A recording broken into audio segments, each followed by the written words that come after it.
भाजपा के राष्ट्रीय अध्यक्ष जेपी नड्डा आज जयपुर में हैं और जयपुर में आने के साथ ही एक संयोग रहा कि उन्होंने अपनी राष्ट्रीय टीम की भी घोषणा कर दी और राजस्थान से 3 नेताओं को एक बार फिर अपनी राष्ट्रीय टीम में स्थान दिया है।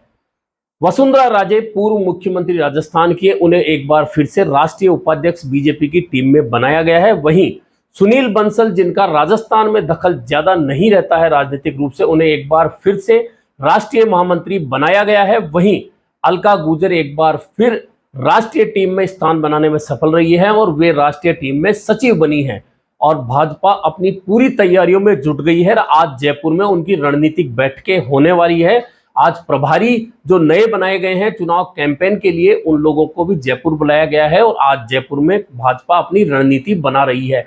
वहीं कांग्रेस की रणनीति अब पूरी तरह से चुनावी शुरू हो गई है। इसमें सबसे बड़ी जो दिक्कत कांग्रेस के सामने आ रही है वह है आदिवासी वोटों की, खास तौर पर मेवाड़ अंचल में। मेवाड़ अंचल में कहा जाता है कि किसी समय कांग्रेस बहुत मजबूत हुआ करती थी, लेकिन पिछले 5 चुनावों की बात करें तो 5 में से 3 चुनाव में कांग्रेस को वहां बहुत बुरी हार झेलनी पड़ी थी। यही कारण है कि पिछले 6 महीने के दौरान मुख्यमंत्री का टारगेट डूंगरपुर, बांसवाड़ा, प्रतापगढ़ और उदयपुर ग्रामीण रहा है और वे लगातार वहां दौरे करते रहे हैं। वहीं अब पहले जहां उदयपुर में चिंतन शिविर हुआ और राहुल गांधी को ले जाया गया था आदिवासी अंचल एरिया में, वहीं एक बार फिर अब विश्व आदिवासी दिवस है 9 तारीख को, 9 अगस्त को जब विश्व आदिवासी दिवस है, तो एक बार फिर राहुल गांधी की बड़ी सभा आदिवासियों के बीच मानगढ़ धाम में कराई जा रही है। मानगढ़ धाम आदिवासियों में बहुत ज्यादा पूज्य है, इसलिए वह स्थान चुना गया है। और बार बार कांग्रेस का टारगेट आदिवासी इसलिए है कि पिछले 2 चुनावों के परिणाम देखें तो कांग्रेस एक तरह से वागड़ में धराशायी हुई है। वागड़ बोलते हैं डूंगरपुर, बांसवाड़ा और प्रतापगढ़ का हिस्सा। वहीं अगर उदयपुर ग्रामीण को भी उसमें जोड़ लिया जाए, जहां एसटी एससी की सीटें हैं जिन्हें की परंपरागत रूप से कांग्रेस का वोटर माना जाता है, लेकिन इसके बावजूद कांग्रेस उस आदिवासी बेल्ट में लगातार चुनाव हार रही है। 1998 और 2008 का चुनाव छोड़ दें तो बाकी के 3 चुनाव कांग्रेस के लिए वागड़ और उदयपुर ग्रामीण यानी कि मेवाड़ अंचल में बहुत बुरे रहे हैं।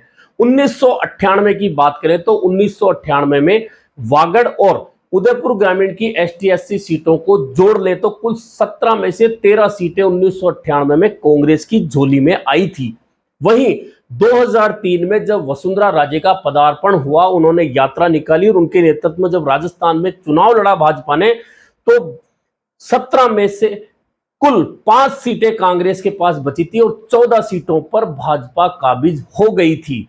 वहीं कुछ सीटें ऐसी हैं जहां पहले वहां जनता दल का दबदबा हुआ करता था। 1998 में भी जनता दल में 3 सीटें गई थी और उसके बाद में 3 में भी जनता दल ने 2 सीटें जीती थी। लेकिन 2008 का चुनाव कांग्रेस के लिए सबसे सुखद रहा, जब परिसीमन भी हुआ था और डॉक्टर सीपी जोशी का नेतृत्व था जब 2008 में, तब कांग्रेस चुनाव मैदान में विधानसभा में उतरी थी तो मेवाड़ पूरा का पूरा कांग्रेस की तरफ आया था, वागड़ पूरा के पूरा कांग्रेस की तरफ आया था। और जब परिसीमन के बाद वहां कुल सीटें 15 रह गई थी वागड़ और उदयपुर ग्रामीण की, तो 15 में से 12 सीटें कांग्रेस ने जीती थी। वहीं एक निर्दलीय जो जीता वह भी कांग्रेस का बागी था, यानी कि कुल मिला के 15 में से 13 सीटें 2008 में कांग्रेस के खाते में आई थी और यह सबसे सुखद स्थिति कांग्रेस की थी। उसके बाद में 2013 और 2018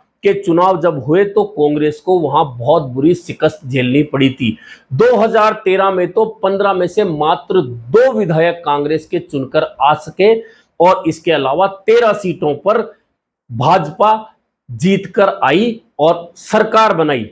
2018 में फिर कांग्रेस की स्थिति वहां बहुत खराब हुई और कुछ सीटें तो ऐसी रही जो लगातार दूसरी बार कांग्रेस के हाथ से छिटक कर चली गई। यानी कि कहा तो यह जाता है कि जब मेवाड़ में जो पार्टी चुनाव जीतती है वह सरकार बनाती है, लेकिन 2018 में ऐसा बिल्कुल नहीं हुआ।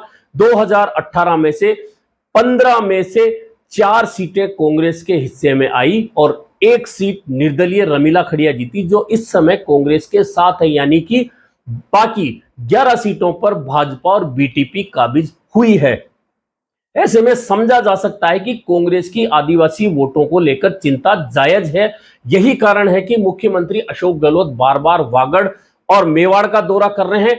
राहुल गांधी को पहले चिंतन शिविर के बाद ले जाया गया था आदिवासियों के बीच, अब एक बार फिर ले जाया जा रहा है। कहा जा रहा है कि एक बार फिर से भारत जोड़ो यात्रा की प्लानिंग बन रही है, जो गुजरात, पोरबंदर या राजकोट से शुरू होगी और वह यात्रा भी आदिवासी अंचल के 3 जिलों से गुजारी जाएगी, वहां से मध्य प्रदेश जाएगी।